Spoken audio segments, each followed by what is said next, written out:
Hey guys, Tina here and welcome to another weekly reads video. This is week 12, which means that there are only 40 weeks left in this year, and it's not making me happy.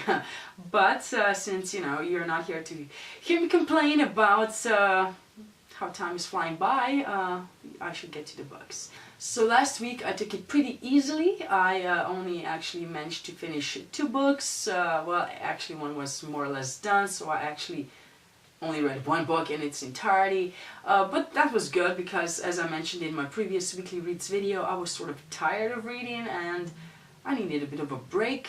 I also went to London for a couple of days, so you can expect a vlog from that. I haven't edited it yet, so I think it might be potentially all sorts of weird, but it's up to you to decide once you see it.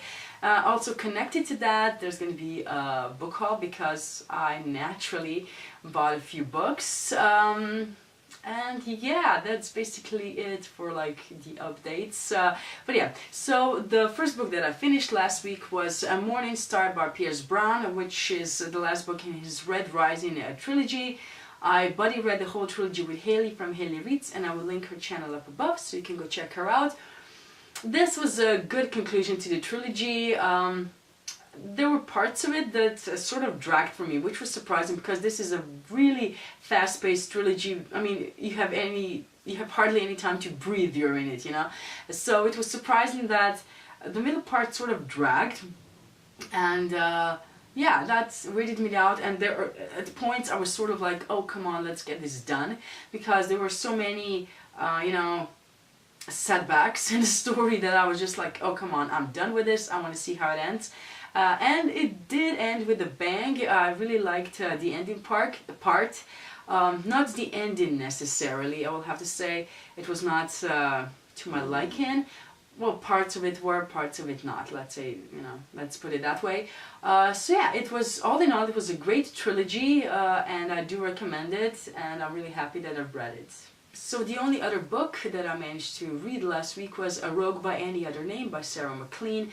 This, as you can tell from the title, is a historical romance novel, and I was, traveling, as I mentioned, and I didn't feel like actually bringing a book with me when I knew that I was going to buy a ton of them there. So I just used whatever was on my Kindle, and I wanted something light because while I'm traveling, I do not feel like reading anything that really needs my full attention or concentration or anything like that. So I just decided to pick this one up. It was collecting dust on my Kindle for a while now, and I wanted to sort of, well, get it done.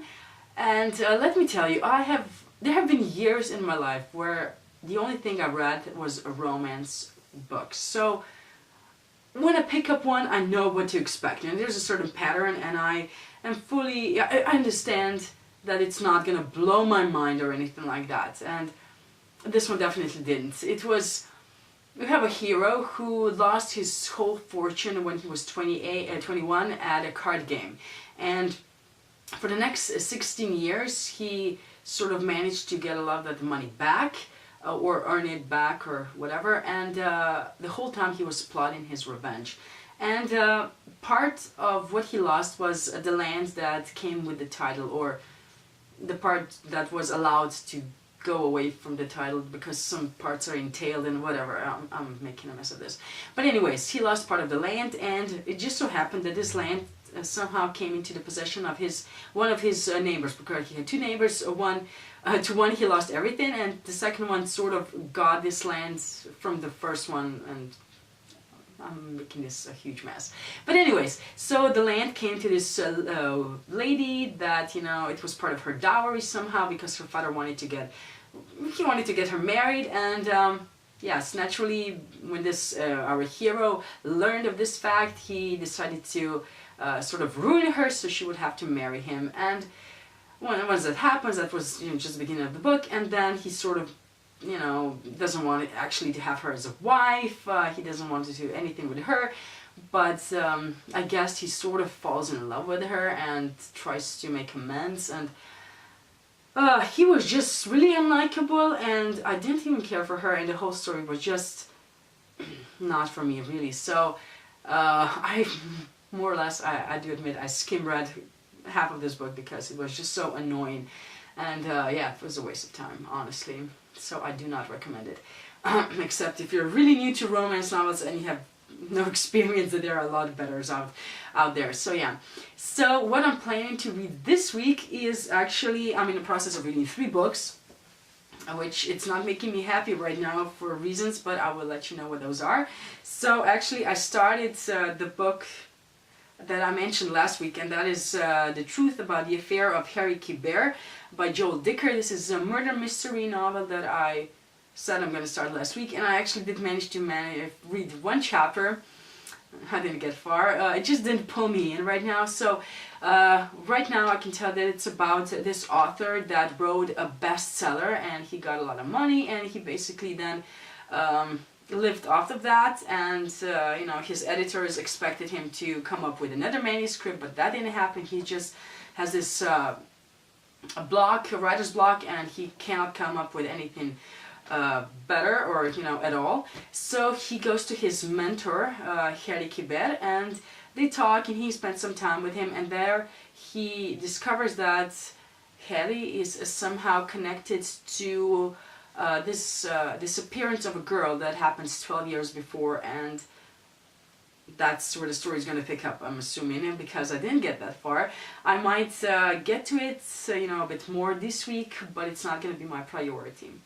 So what I do have to finish this week, preferably today, because I want to get it done, because I'm not enjoying it all that much, is The Edge of Everything by Jeff Giles. This is a very popular book right now, and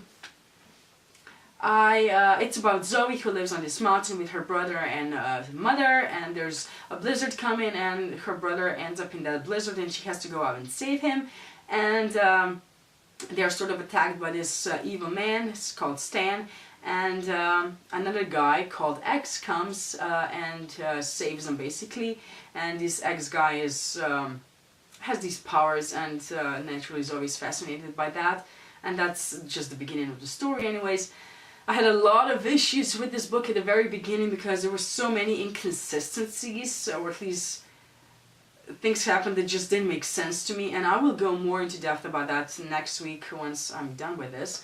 I'm basically 2/3 done right now, and it's better, but I'm still not loving it. You know, I don't think it's as good as other booktubers say it is, but that might change. I'm, you know, willing to let that happen, and I would be happy if it did. But right now I want to get it done, because because the book that I do want to focus on is Blood Song by Anthony Ryan. This is the book that I am enjoying, and I want to focus on it, but I just feel that I have to get, you know, that's done before I do that. And I am 100 and something pages in, and I'm really loving it. This is about Waylon Arsona. He's well, at the beginning of the story, he's an adult man, and he was captured by his enemies, and he's awaiting trial, and then he goes back and tells his story to this chronicler that is traveling with him, and I'm really loving his story so far. I just love the writing style, the story of this boy, and yeah, I want to get this done for sure. I'm not sure if there's enough time for me to finish the whole trilogy this month, because all the books are this huge, so I would definitely love that, but I'm not sure if that's going to be realistic, so yeah. So anyways, that's the whole update for this week. Let me know down in the comments if you have read any of these books and how you felt about them, and thank you for watching this video, and see you in my next one. Bye!